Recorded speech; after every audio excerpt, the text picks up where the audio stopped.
মায়ানগর গ্রামে বাস করত তান্ত্রিক ভৈরব।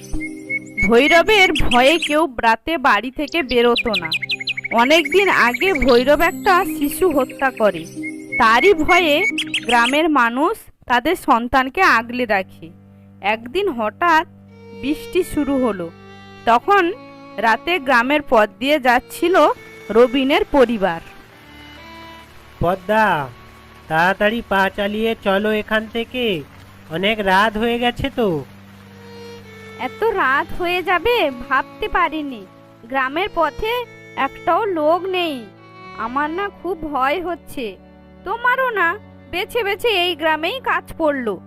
আমি কি জানতাম যে আমার এই গ্রামে কাজ পড়বে? তাতে কি হয়েছে? আর একটুখানি পথ গেলেই সামনে আমাদের ভাড়া বাড়ি।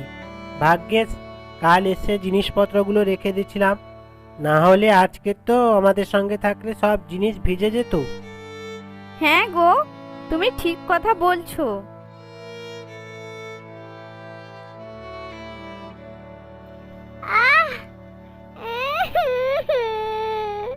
মা, আমার খুব লেগেছে মা। ইস, মেয়েটাও হয়েছে তেমনি। একটু দেখে চলতে পারিস না? কোথায় লাগলো রে মা? খুব জোরে লাগলো তোর?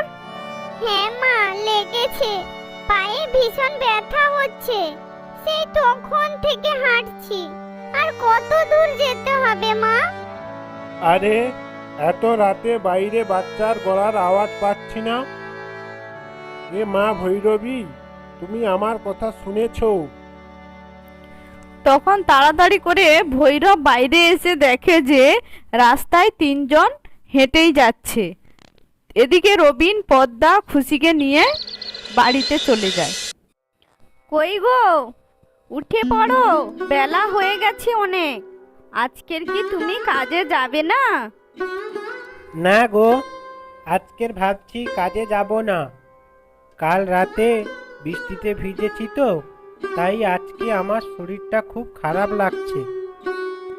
আচ্ছা ঠিক আছে, আজকে আর তোমাকে কাজে যেতে হবে না।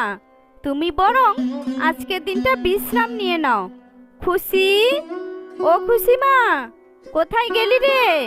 এদিকে একটু আয় তো মা।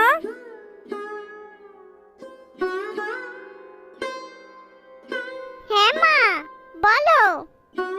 শোন মা, তোর বাবার শরীরটা ভালো নেই। তুই একটু তোর বাবার কাছে এসে বস। আমি একটু সামনের ওই দোকানে যাব। বাড়িতে তো কিছু নেই রান্না করার মতো। আমি এক্ষুনি যাব আর আসবো। তুই কিন্তু কোথাও যাবি না। এই গ্রামে কাউকে চিনিস না, রাস্তাঘাট নতুন, কোথাও যাবি না কিন্তু। হ্যাঁ মা, আমি কোথাও যাব না। আমি বাবার কাছেই থাকবো। তুমি যাও। এই বলে পদ্মা তার মেয়েকে রেখে বাজারে বেরিয়ে যায়। আসলে রবিন ইলেকট্রনিক অফিসের ম্যানেজার। তারা গ্রামে নতুন এসেছে। এদিকে তান্ত্রিক ভৈরব খুঁজতে বের হয়। আগের দিন রাতে যে মেয়েটির কান্নার আওয়াজ শুনেছিল, তখন খুশিও বাইরে বের হয় খেলার জন্য। তখন চন্ডা, মা ভৈরবী, এই তো পেয়েছি। এই যে মেয়ে, তোমার নাম কি? তা মা, তোমাকে তো আগে কোনোদিন দেখিনি এই গ্রামে। কিন্তু তুমি কে? আমি তো তোমাকে চিনি না। আমি হলাম একজন গরিব মানুষ। তা তুমি কি আমার সঙ্গে যাবে আমার বাড়িতে? এই পাশেই আমার বাড়ি। তোমার মতন আমারও একজন ছোট্ট মেয়ে আছে। সে তোমাকে দেখলে খুব খুশি হবে। তোমার মেয়ে কোথায় আছে তাহলে? তোমার বাড়িতেই আছে? তাহলে আমি যাব তোমার সঙ্গে। এই বলে ভৈরব খুশিকে মিথ্যে কথা বলে তাদের বাড়িতে নিয়ে যায়। আসলে খুশিকে বলি দেওয়ার জন্যই নিয়ে যাচ্ছিল। তারপর আর একটু গেলেই আমার বাড়ি।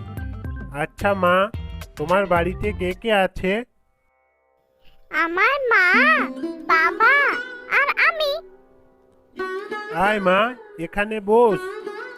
এদিকে খুশির মা বাড়ি ফিরে খুশিকে না দেখতে পেয়ে সে গ্রামের পথে খুঁজে বেড়াচ্ছে। হঠাৎ একজন এসে বলল, তোমার মেয়েকে দেখলাম ভৈরবের সঙ্গে যেতে। ভৈরব লোকটা একজন ভয়ঙ্কর তান্ত্রিক। সে আগে একটা মেয়েকে বলি দিয়েছিল তার সাধনা সিদ্ধি করার জন্য। তুমি তাড়াতাড়ি করে কালী মায়ের মন্দিরে যাও। একমাত্র মাই পারবে তোমাকে সাহায্য করতে, এই বিপদ থেকে উদ্ধার করতে। হ্যাঁ হ্যাঁ, আমি এক্ষুনি যাচ্ছি। কি বলছো তুমি? আমার মেয়ে এরকম একটা বিপদে পড়েছে, আমি তো বুঝতেই পারিনি। মা, মা আমাকে সাহায্য করো মা। তোমার কাছে বিপদে পড়ে আমি ছুটে এসেছি। আমার মেয়ে খুব বড় বিপদে পড়েছে মা। আমি তোমার কাছে কোনোদিন কিছু চাইনি, শুধু আজকের আমার মেয়েকে একটু উদ্ধার করে দাও মা। মা তুমি আমাকে সাহায্য করো মা। পদ্মা মায়ের কাছে প্রার্থনা করে।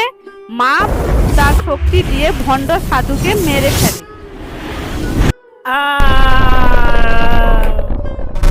তারপর তান্ত্রিক মারা যায় আর খুশি বাড়ি ফিরে আসে।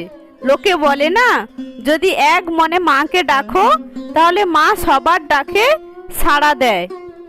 তো বন্ধুরা, গল্পটি কেমন লাগলো? যদি ভালো লাগে চ্যানেলটিকে লাইক, শেয়ার, সাবস্ক্রাইব করো। অবশ্যই কমেন্টে জানিও কেমন হয়েছে। আজকে এই পর্যন্ত। সবাই ভালো থেকো, সুস্থ থেকো।